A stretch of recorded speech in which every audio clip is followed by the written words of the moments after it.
দেখতে পাচ্ছেন এদিকেই কিন্তু ফিটিং হচ্ছে পাওয়ার মিউজিকের বক্সটি।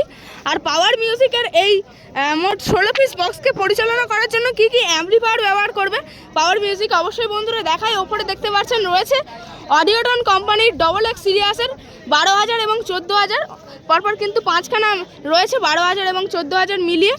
তো দেখতে পাচ্ছেন এখানে কিন্তু ATI Pro এর ATI 40+ রয়েছে পরপর 4খানা। আর ওপরে দেখতে পাচ্ছেন বেটার 3 কোম্পানির কিন্তু DD 2004 রয়েছে পরপর 2খানা এবং এধারে 2খানা মোট 4খানা এবং পরস্পর স্টেবিলাইজার রয়েছে 5খানা। আর এই ধারে দেখতে পাচ্ছেন ATI Pro এর ATI 10,000+ কিন্তু রয়েছে অনেকগুলি। আর এখানে রয়েছে ডট পেটিতে সুন্দরভাবে লেখা রয়েছে পাওয়ার মিউজিক। আর দেখতে পাচ্ছেন এধারে কিন্তু অনেকগুলি সিএ দেখতে পাচ্ছি পরস্পর কিন্তু মানে ওপর থেকে শুরু করে নিচে পর্যন্তই কিন্তু সিএ রয়েছে। আর এধারেও কিন্তু স্টেবিলাইজার রয়েছে এবং টুইটার র্যাকগুলিকে পরিচালনা করার জন্য কিন্তু অনেক রকমের মেশিন রয়েছে।